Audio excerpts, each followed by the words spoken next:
우리와 함께 계심을 진심으로 알게 되는 기쁨을 허락해 달라고 함께 기도하겠습니다. 기도합니다.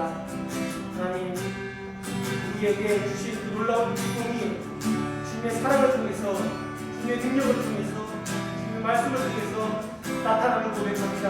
하나님께서 허락주신 그 마음을 통해서 우리가 살아갈 때에 아버지 예배를 통해서 말씀하시고자 하는 것과 그분께 보이시고자 하는 것을 우리가 깨달을 수 있는, 그것을 바라볼 수 있는 신비의 눈을 허락해 주시옵소서. 하나님, 하늘 아래 살면서 하나님을 경험하지 못하고 살아간다는 것이 얼마나 그의 후회되고 아픈 일임을 고백합니다.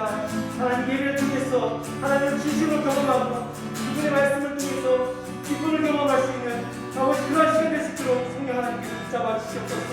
하나님, 시간 통해서 말씀 것으로서 준비될 수 있는 시간이 되길 축원합니다. 하나님께서 말씀하실 때 우리가 변함을 입고 우리가 충만하게 되고 주의 은혜에 감당할 수 있는 힘을 갖게 되는 고백합니다.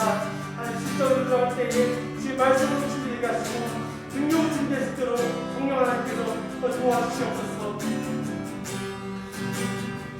주를 향한 나의 사랑은 주께 고백하게 하소서. 아름다운 주의 그늘 아래 살며 주를 보게 하소서. 주님의 말씀 선포될 때에 땅과 하늘 진동하리니 나의 사랑 고백하리라. 나의 구주 나의 친구.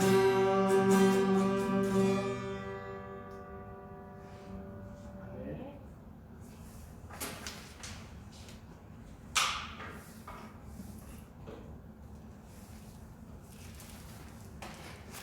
오늘 하나님의 말씀은 누가복음 14장 26절에서 27절의 말씀입니다.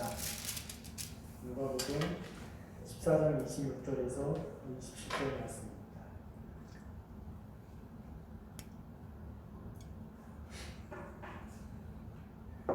많지 않은 가 같이 한 목소리로 25절, 26절 함께 읽겠습니다.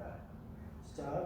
무릇 내게 오는 자가 자기 부모와 처자와 형제와 자매와 더욱이 자기 목숨까지 미워하지 아니하며 능히 내 제자가 되지 못하고 누구든지 자기 십자가를 지고 나를 따르지 않는 자도 능히 내 제자가 되지 못하리라. 아멘.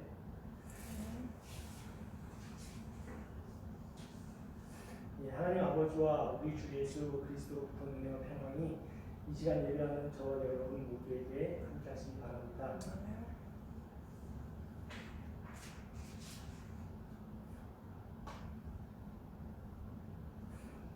제자란 스승 옆에서 스승을 가장 잘 볼 수 있는 사람임을 의미합니다. 그런 사회에서 우리가 살아가는 이 사회의 스승은 참 많습니다. 각 분야의 스승이 참 많은데요.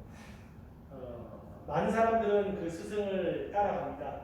따라가는 이유는 참 다양할 것입니다. 여러 가지 이유가 있겠지만 그 이유의 총합을 살펴보게 되면은 자신에게 유익을 주는 스승이기에, 배울 것이 있기에 그 스승을 쫓아갑니다. 물론 그것이 나쁘다고 할 수는 없습니다. 사람이 사는 사회이기 때문에 좋은 것을 보고 개발하기 위해서 자신을 개발하고 꾸준히 더욱 나은 삶을 살기 위해서 준비해가는 것이죠. 그러한 관점에서 오늘 말씀을 보게 된다면은 우리의 영원한 스승 되시고 우리의 가장 좋은 것을 주시는 예수님을 우리가 알고 그분을 쫓아가고 있습니다.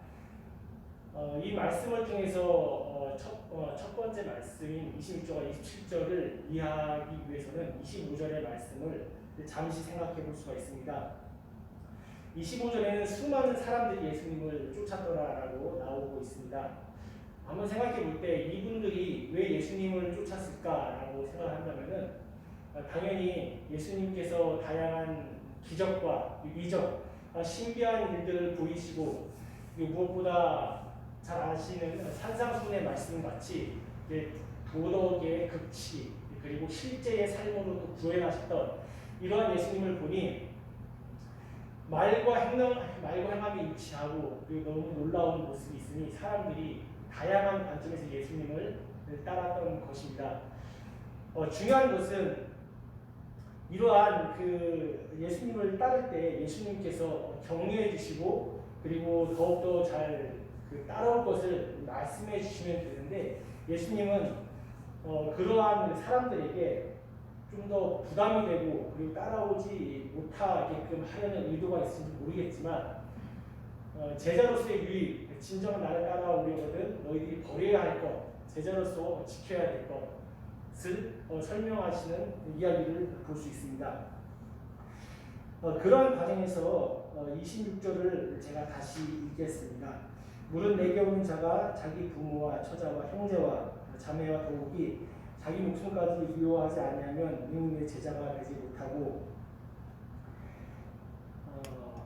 자기 부모로부터 시작해서 자기 목숨을 미워하라고 이야기하십니다. 먼저 이 말씀을 이야기하기 전에 저는 이 말씀을 통해 생각해 보는 것이 있습니다. 그것은 바로 우리가 인생에서 가장 필요로 하는 것이 무엇일까라는 생각을 하게 됩니다. 우리가 보통 말했던 그 스승들의 가르침과 좋은 것들은 우리의 인생에 유익이 되는 것들입니다. 그리고 우리의 목숨을 연장하고 더 유익한 삶을 살 수 있도록 하는 가르침들일 것입니다.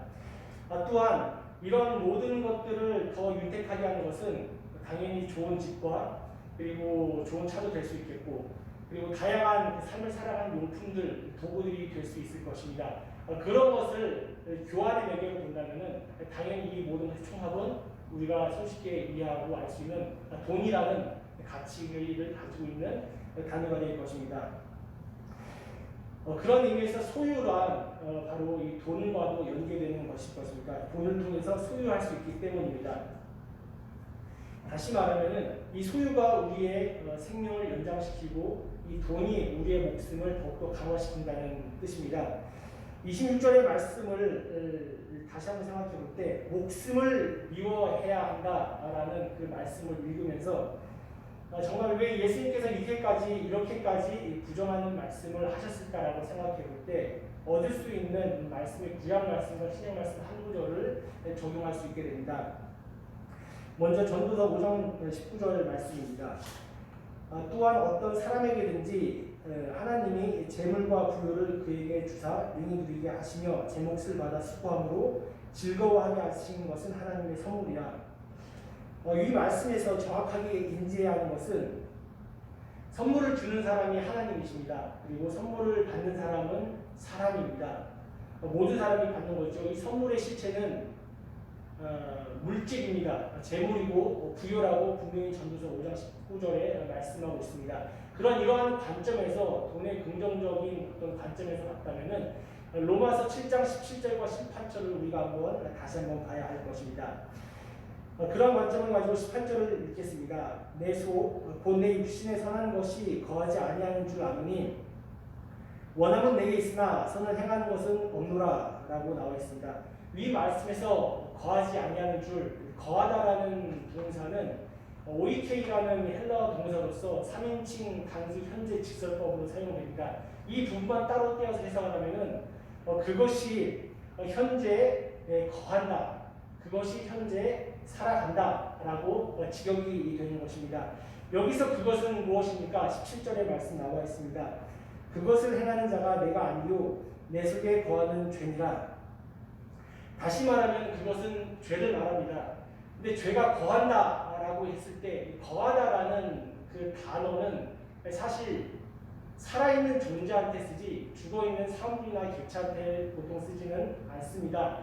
구약의 번역본이 되는 구약의 헬라어로 번역본이 된 70인경과 신약의 말씀이 OEK라는 오이코라는 단어를 검색해 보면은 다른 데 쓰이는 것이 아니라 사람에게 쓰이고 영적인 존재한테 쓰입니다. 대부분 다 사람에게 쓰이거나 하나님께 쓰이는 경우가 있고 오늘 본문같이 이 죄라는 존재에게 쓰이고 있다는 것이죠. 하나님과 반대되는 죄라는 개념은 우리가 알다시피 악일 것입니다. 그렇게 된다면은 17절과 18절을 연결하게 되면 현재 그것은 내 안에 살아있는 죄입니다라고 번역이 가능합니다. 전도서 5장 19절과 로마서 17장 17절과 18절을 인용하여 오늘 본문 누가복음 14절 26절을 엮어본다면 이렇게 표현됩니다. 하나님을 인식하는 삶 가운데 그분께서 우리에게 재물과 풍요를 선물로 주셨습니다. 이 재물과 풍요를 통해서 우리의 목숨을 살려내고 연장시킵니다. 그러나 이 재물을 사용하는 가장 중심적인 인간의 영역이 있다면 그것은 마음일 것입니다. 근데 그 마음에는 그 죄가 현재 살아서 나와 함께 동거하고 있습니다.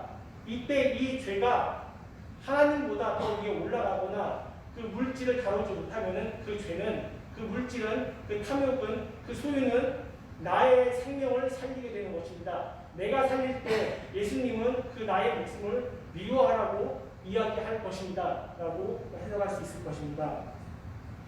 우리 주변에 하나님께서 다양한 방식으로 우리에게 말씀하시는 영역이 있습니다. 연약한 이들이, 연약한 사람들이 있습니다. 연약한 상황들이 있고 부족한 상황들이 있습니다. 우리가 채워야 될 상황과 일들이 있는 것이죠. 그런데 그것을 행동으로 옮기지 않는다면 야고보서 말씀에는 그것이 형제된 사랑이 우리 안에 있을까 보자라고 이야기하고 있는 것입니다. 사실 물질을 넘어서 다양한 상황에서 다양한 방식으로 여러 상황들이 존재할 것입니다. 우리는 과연 그렇게 실천하고 있는지를 우리 자신에게 물어봐야 할 것입니다. 두 번째 제자의 글은 십자가를 지고 나를 쫓으라는 사실입니다. 누구든지 자기 십자가를 지고 나를 따르지 않는 자는 능인의 제자가 되지 못하리라 라고 말씀하고 계십니다. 당시 십자가의 형은 로마에서 도입했던 가장 큰 형벌 중에 최고의 형벌이었습니다. 보통 악질적인 범죄자에게 내리는 경우도 있었고, 그리고 더 악질적인 것은 어떤 물리적인 것보다 체제를 정복하는, 로마의 국가를 정복하는 사람들에게 내리는 최고의 형벌이었던 것이죠. 중요한 것은 예수님께서 3년간 공생의 사역을 마치셨는데 그 결과가 놀랄만한 어떤 일이 아니라 십자가였습니다. 그렇기 때문에 제자들도 예수님을 떠나갔습니다. 마태복음 7장 14절에서는 좁은 문으로 들어가길 힘쓰라라고 이야기하고 있고, 누가복음 13장 24절에서는 좁은 문으로 들어가길 힘쓰라, 그곳은 협착하여 찾는 이가 적다고 이야기하고 있습니다. 십자가는 넓은 길이 아닐 것입니다. 분명히 넓은 문도 아닐 것입니다. 그건 좁은 길이고 좁은 문인데, 그 좁은 길과 좁은 문의 공통점은 사람이 찾지 않는 것인데, 사람이 찾지 않는다면 고난과 고통이 반드시 수반되기 때문에 피하는 것입니다. 오래전 우리나라를 되찾기 위해 독립운동을 했던, 자신의 목숨을 내놓고 싸웠던 독립투사들과 같은 그런 고난과 어려움이 있습니다. 5.18 광주 민주화 운동으로 민주화를 앞당기고 역사적인 정의를 불어줬던 사람들이 돌을 맞고 죽어갔던 순결한 그런 안타까운 고난과 어려움이 있을 것입니다. 지금 이 시대는 그러한 어려움은 존재하지 않습니다. 우리가 그런 죽음을 받고 싶다 해도 쉽게 적용할 수 있는 영역은 많지 않을 것입니다. 그렇다면 이런 고난과 비슷한 고난은 어떤 것이 있을까 우리가 생각해 봅니다. 그런 것이라면은 말씀드렸던 것과 같이 우리 안에 물질적인 문명 세계에서 살아가는 과정 가운데 이 물질 너무나 좋고 쾌락적인 모든 것을 허용하는 이 시대에 내 안에 살아 꿈틀대는 그 죄악과 더 이상 물질적인 문명을 차단하고 하나님을 바라보려고 하는 그 내면의 전쟁과 같은 치열한 고난과 어려움이 실제적인 우리의 고난이 될 것입니다. 우리가 발을 딛고 있는 이 육신적인 삶은 너무나 잘 아시겠지만 언제나 넓은 길로 가라고 이야기합니다. 스펙을 확실히 더 쌓으라고 이야기합니다. 그리고 성공하라고 이야기합니다. 그거 틀린 건 아닙니다. 그러나 제자의 길은 그것에 만족하는 것이 아니라 그것으로 나아가는 것이 아닐 것입니다.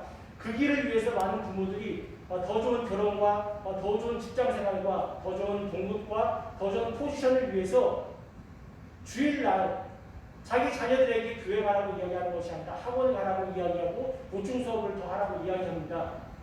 그러나 그것은 넓은 길로 아이들을 인도하는 길은 분명히 아닐 것입니다. 그렇게 해서 성공을 해서 교회 가서 사역하고 봉사하고 하지만은 하나님께서는 현재적인 하나님이고 현재를 우리에게 찾기 때문에 그 길은 좁은 길이라고 말할 수 없을 것입니다. 오히려 제자의 길이라는 것은 본인이 찾아가지 않으면은 갈 수 없는 길이 아닐까 우리는 깊이 묵상해야 할 것입니다. 자녀를 선도하는 길을 모르거나 자기가 어떻게 살아왔는지를 모른다면 우리는 깊이 눈을 감고 기도하고 눈물로써 회개해야 할 것입니다. 다시 한번 일어나서 하나님을 전심으로 찾고 기도하고 준비하는 저와 여러분이 되었으면 좋겠습니다.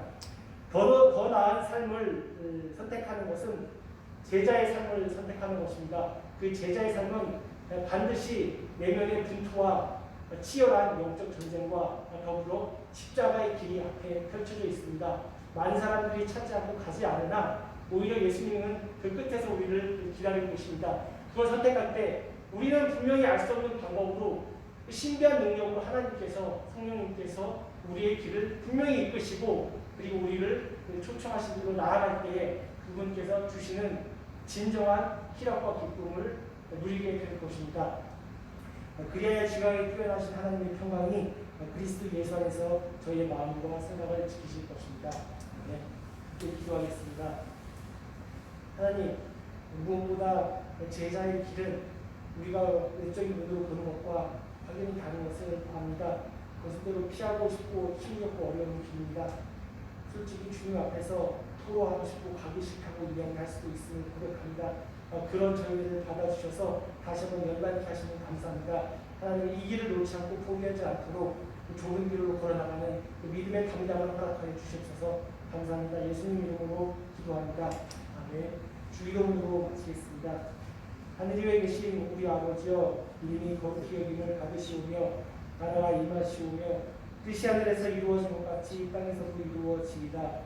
오늘 우리에게 일용할 양식을 주시옵고 우리가 우리에게 죄 지은 자를 사하여 준 것 같이 우리 죄를 사하여 주시옵고 우리를 시험에 들게 하지 마시옵고 다만 안에서 구하시옵소서. 나라와 권세와 영광이 아버지께 영원히 있사옵나이다.